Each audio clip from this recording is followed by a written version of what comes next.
Salut tout le monde, c'est Actu YTV2 sur YouTube. On va regarder le résumé du match Maroc-Pérou à Madrid sur la chaîne NRP06YT et après je vous dirai mon propre avis, mon débrief. N'hésitez pas à mettre un pouce bleu, à vous abonner et à rajouter NRP06YT sur Snap.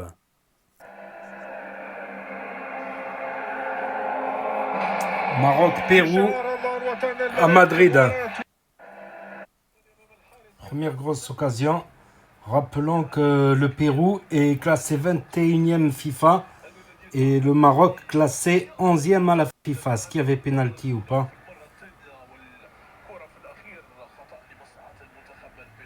Ah, c'était à l'extérieur en tout cas.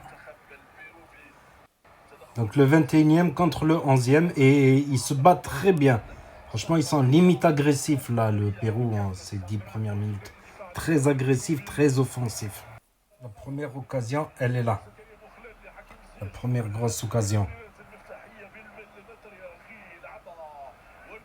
La première occasion.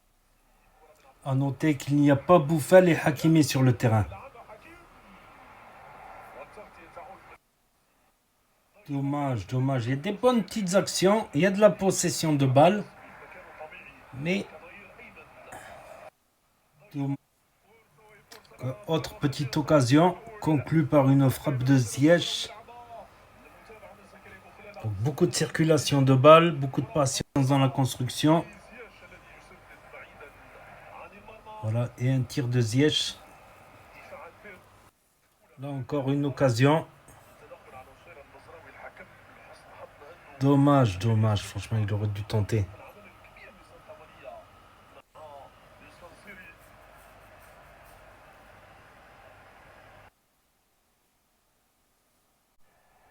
Belle petite frappe de Hakim Ziyech de très loin. Pas loin du cadre. Pas très loin, franchement. Allez, on la regarde sous un autre angle.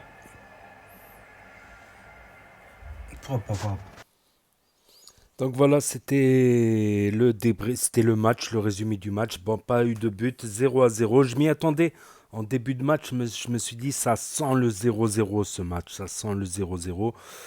Voilà, le Maroc peut avoir quelques regrets, mais aussi parce qu'ils ont eu beaucoup de possession de balles. Voilà, après, le Pérou a dominé les 20 premières minutes de la seconde mi-temps et un peu les 10 premières minutes de la première mi-temps. Voilà. Et tout le reste, c'était possession et domination marocaine. Donc, il peut y avoir quelques petits regrets. À savoir que Bouffal, il est rentré. Il est rentré en deuxième mi-temps, mais il n'a pas joué longtemps. Il a commencé à faire son jeu habituel. Voilà. Euh, et malheureusement, il a été victime d'une faute. Il y avait une faute sur un Marocain, puis une faute sur un autre Marocain. Et il s'est fait taper, on va dire. Et lui, en retour, il a donné un coup de crampon. Il a donné un coup de crampon. Du coup, il s'est pris un carton rouge et le Péruvien, excusez-moi, et le Péruvien aussi, il y a eu un carton rouge partout. C'est dommage parce que des bouffels, justement, ils sont capables de faire un exploit personnel face à une équipe défensive comme le Pérou. Après, ils sont bons en défense, franchement. Franchement, c'était pas une solution de vouloir centrer à chaque fois parce qu'ils sont très bons de la tête, ils sont très bons en défense, les Péruviens. Donc, après, ils sont un peu agressifs quand même. C'est vrai qu'il y a eu deux coups de coude au visage. Et ça aussi, c'est un peu la faute de l'arbitre. Après, est-ce que c'est des coups de coude volontaires ou pas? C'est limite, limite. Mais voilà, en ne sanctionnant pas, ça a rendu le jeu un peu agressif. Voilà, comme ils ont vu que l'arbitre il est un peu gentil, ça a rendu et ils sont assez agressifs les Péruviens. Et on a remarqué que des fois le Maroc, quand des équipes agressives, voilà, ça peut les déstabiliser, comme ça peut les révolter et les pousser à marquer un but. Bon là c'est un match amical, mais même un match amical, voilà, on veut pas le perdre bien évidemment. Je pense que Hakimi aurait apporté un plus, voilà. Mais Amrabat, toujours aussi impérial, franchement. D'ailleurs, je trouve même qu'Amrabat, une âme de meneur de jeu. C'est un milieu défensif, certes, mais je trouve qu'il a une âme de meneur de jeu. Certes, Arsène Wenger avait inventé le meneur de jeu ailier, alias Pires, puis Samir Nasri. Voilà, c'est assez rare. Mais là, je trouve que Amrabat, il est un peu meneur de jeu, c'est-à-dire qu'il redistribue, il est un peu au milieu de la plateforme, il redistribue le jeu soit à gauche, soit à droite, soit en arrière. Il a une certaine lucidité, quand il sent que c'est chaud, ben, il met la balle en arrière. Toujours propre, franchement, sur ce match, il me semble qu'il a eu 2 pertes de balles.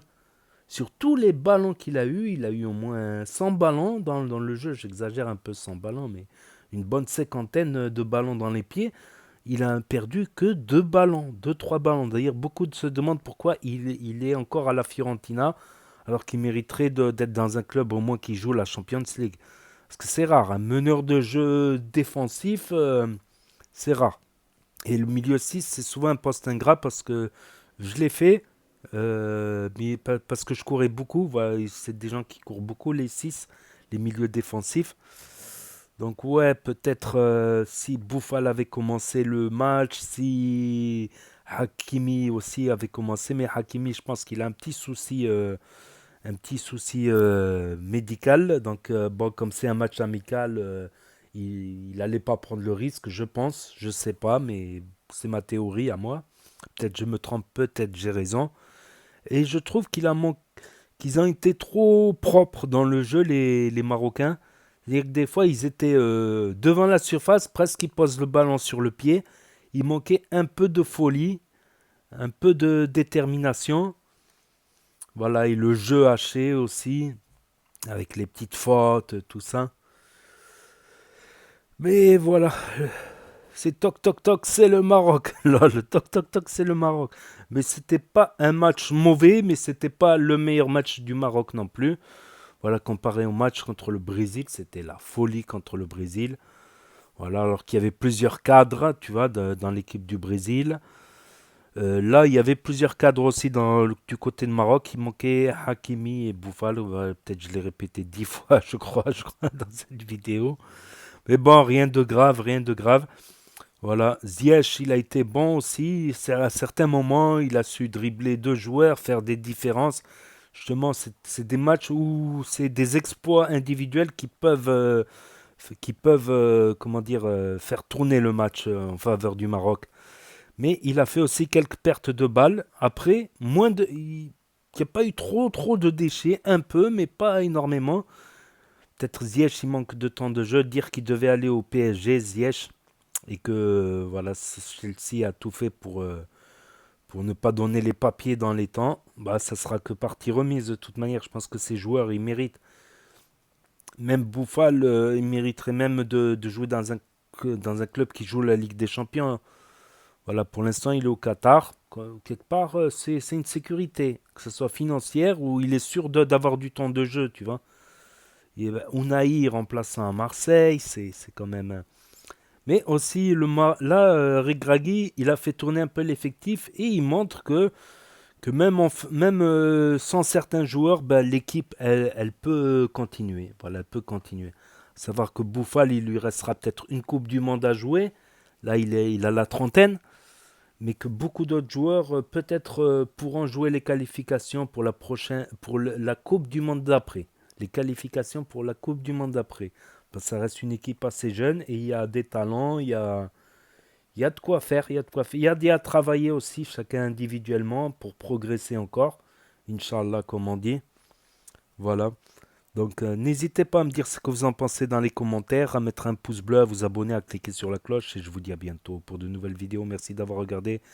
C'était Actu YTB de Dommage pour Bouffel. Il sera absent au prochain match. Allez, à plus, à bientôt. Au Dim El Maghreb. Tchuss.